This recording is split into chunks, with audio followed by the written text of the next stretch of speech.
नमस्कार दोस्तों आज की ये खबर उन लोगों के लिए है जिन्हें लगता है कि बीजेपी के राज में हिंदू महिलाएं ज्यादा सुरक्षित हैं, नहीं तो हर किसी को मुसलमान बना दिया गया होता।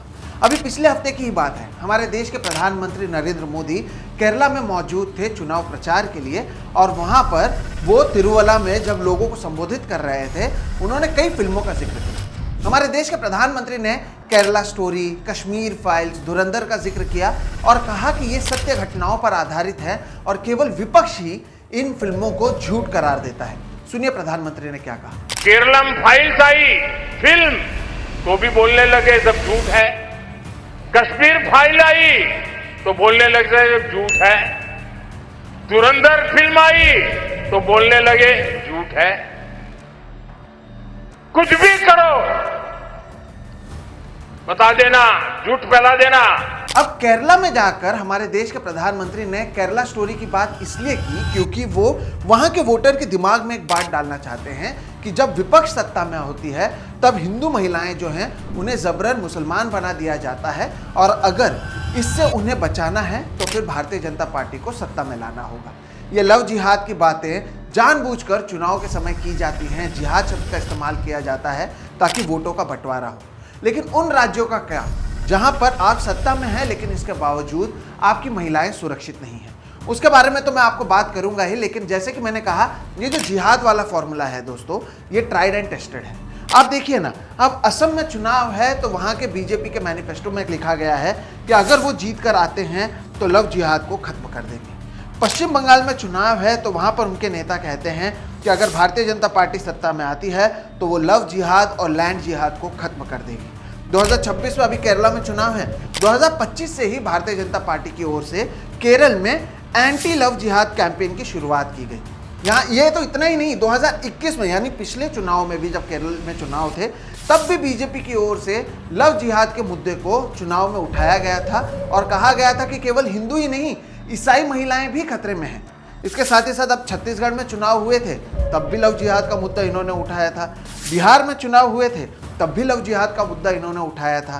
कहने का अर्थ यह है कि जब भी चुनाव आते हैं एंटी मुस्लिम स्टैंड और लव जिहाद के नाम पर आपसे वोट मांगा जाता है, ये कहते हुए कि अगर हम सत्ता में रहेंगे तो जो माताएं हैं, बहनें हैं, हिंदू माताएं बहनें, वो सुरक्षित रहेंगी। लेकिन उस राज्य का क्या जहां पर आप सत्ता में हैं, जहां पर लोगों ने आपको भर भर कर वोट दिया है और एक महीने के अंदर एक जिले से दूसरे ऐसे मामले सामने आते हैं, लेकिन यहां पर कोई सरकार से सवाल नहीं पूछता। मैं महाराष्ट्र की बात कर रहा हूं। पिछले हफ्ते मैंने आपको खबर बताई थी अशोक खरात की, 2-3 हफ्तों से वो खबर चल रही है कि कैसे एक ढोंगी बाबा महिलाओं को अंधश्रद्धा, तंत्र मंत्र के नाम पर फंसाया करता था। कई महिलाओं को उन्होंने शोषण किया और उनका बलात्कार किया कथित रूप से, और ये जो मामला है ये बड़ा बनता हुआ नजर आया। ये मामला अभी खत्म नहीं हुआ था कि उसी नासिक में टीसीएस की एक महिला ने कहा है कि उसके ऑफिस में उसके साथ कथित रूप से सेक्सुअल हरासमेंट किया जाता था और फोर्सफुल रिलीजियस कन्वर्जन करने की कोशिश थी। यहाँ पर आरोप लगाया गया कि हिंदू महिलाएं हैं ये, इन्होंने आरोप लगाया कि उस ऑफिस के कुछ मुसलमान उसे जबरदस्ती मुसलमान बनाना चाहते थे। अब वहां पर कार्रवाई हो रही है। लेकिन यहाँ पर सवाल यह है दोस्तों कि जो लोग केरला की सरकार को वहां पर जो कुछ होता है उसके लिए जिम्मेदार बताते हैं और केरला स्टोरी की बात करते हैं, क्या ऐसा वो महाराष्ट्र में करेंगे? क्या महाराष्ट्र के नेताओं से कोई सवाल पूछा जाएगा या फ्यूचर में महाराष्ट्र स्टोरी बनाया जाएगा? आज इस वीडियो में मैं आपको बताऊंगा कि कैसे इसी पार्टी का जो डबल स्टैंडर्ड है उसको तो हम एक्सपोज करेंगे ही, साथ ही साथ मीडिया के भी हिपोक्रेसी को आपके सामने लाएंगे और बताएंगे कि कैसे डर की राजनीति से आपसे वोट छीना जा रहा है, लेकिन उन्हीं के देखरेख में महिलाएं जो हैं वो सबसे ज्यादा असुरक्षित हैं। नमस्कार दोस्तों, मेरा नाम है सोहित मिश्रा और आप सभी का एक नए एपिसोड में बहुत बहुत स्वागत है। अगर आपने अभी मेरे इस चैनल सोहित मिश्रा ऑफिशियल को सब्सक्राइब नहीं किया है तो जरूर करें।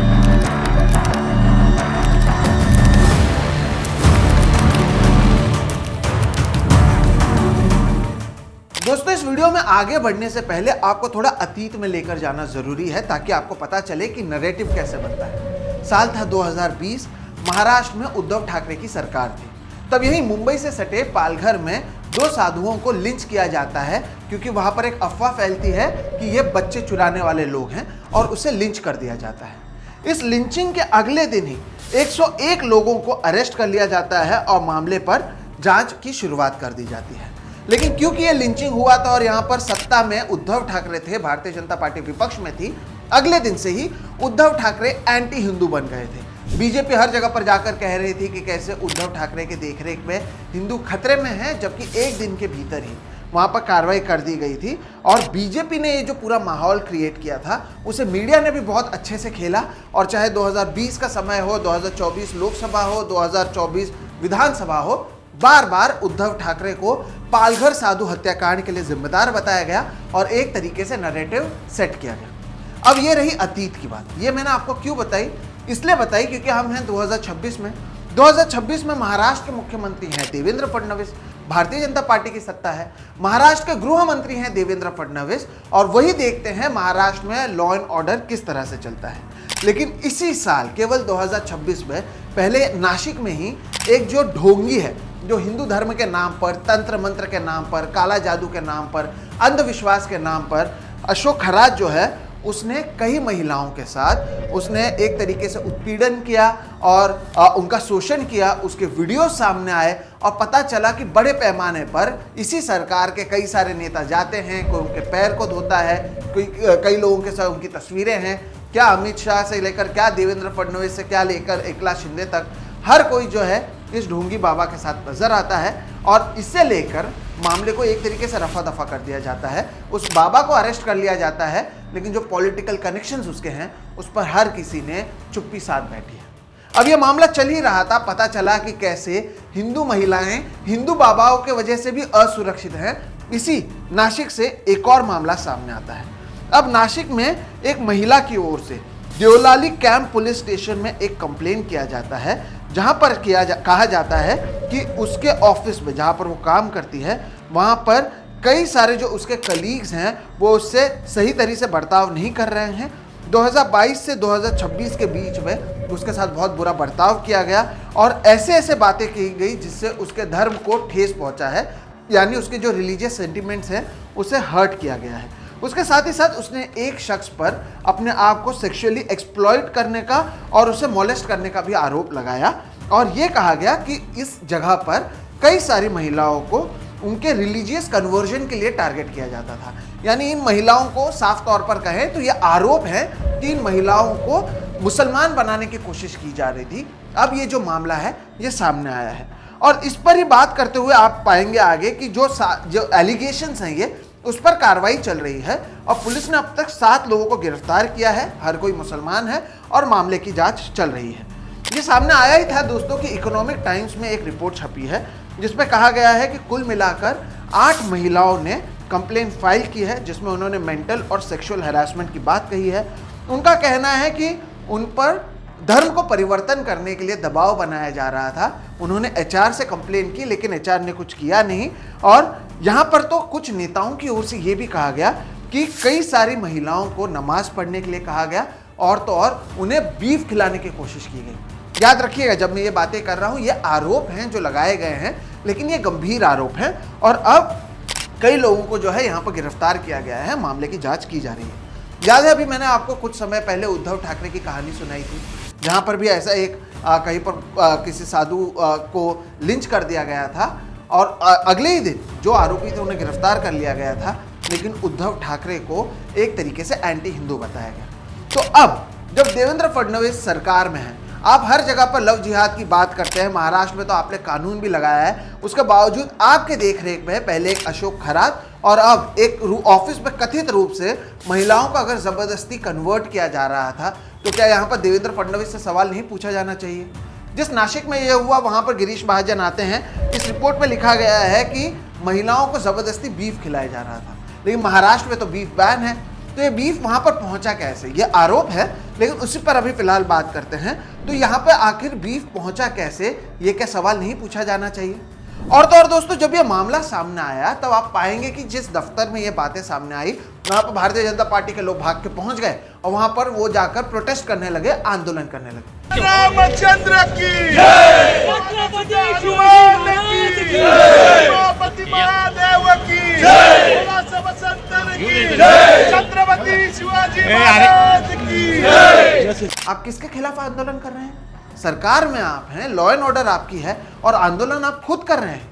अब ये विपक्ष की सरकार होती तो कैसे यहाँ पर महिलाएं असुरक्षित हैं, ये बातें सामने आती, लेकिन क्योंकि यहाँ पर सत्ता पक्ष की सरकार है, यहाँ पर ऐसी बातें सामने नहीं आ रही हैं। और तो और ये जो कैमरे पर आप देख रहे हैं ना, भारतीय जनता पार्टी के लोग यहाँ पर आकर प्रोटेस्ट कर रहे हैं। 1 महीने पहले अशोक खरात, जो अपने आप को हिंदू धर्म का बताता है, तंत्र मंत्र करने की बात करता है, एस्ट्रोलॉजर है, उसने भी कई महिलाओं का एक तरीके से विनय भंग किया था। तब भारतीय जनता पार्टी के लोग कहां पर थे? यानी अगर विनय भंग करने वाला जो शख्स होगा वो अगर मुसलमान होगा, तब बीजेपी के लोग आकर यहां पर प्रदर्शन करेंगे क्या? आप इसे कॉर्पोरेट जिहाद कह रहे हैं और आप इसे लेकर आप एक बड़ा माहौल बना रहे हैं, लेकिन सत्ता में तो आप ही हैं। आपके देखरेख में नहीं हुआ ये, तो इसके लिए क्या देवेंद्र फडणवीस से कोई इस्तीफा मांगेगा? क्या इससे आप डबल स्टैंडर्ड्स नहीं मांगते हैं दोस्तों? अशोक खरात करे तब ये लोग चुप रहेंगे, लेकिन कोई और करे तब इनकी ओर से कार्रवाई की बात की जाएगी। उद्धव ठाकरे रहे तो हिंदू महिलाएं खतरे में हैं, खुद के देखरेख में अगर कुछ हो तो अरे हमने कार्रवाई कर दी। अरे कार्रवाई तो उद्धव ठाकरे ने भी अगले दिन की थी, लेकिन मीडिया ने तो नैरेटिव सेट किया। अब क्यों मीडिया देवेंद्र फडणवीस की तस्वीर नहीं लगाते हुए आधा हिंदू साड़ी में महिला और आधा बुरखा में जो तस्वीर वो यूज करते हैं हर जगह पर, इसका इस्तेमाल करते हुए देवेंद्र फडणवीस से क्यों सवाल नहीं पूछ रहे हैं कि आपके देखरेख में यह हुआ है, आपके देखरेख में महिलाओं को कन्वर्ट करने की कोशिश की गई, आप क्या कर रहे हैं? अब कहां पर है जो लोग केरला स्टोरी बना रहे थे या फिर कश्मीर फाइल्स बनाते हैं, क्या वो महाराष्ट्र स्टोरी बनाएंगे? क्या वो बताएंगे कि कैसे ये जो नया जिहाद इन्होंने ला दिया है उसका इस्तेमाल यहां पर किया जा रहा है?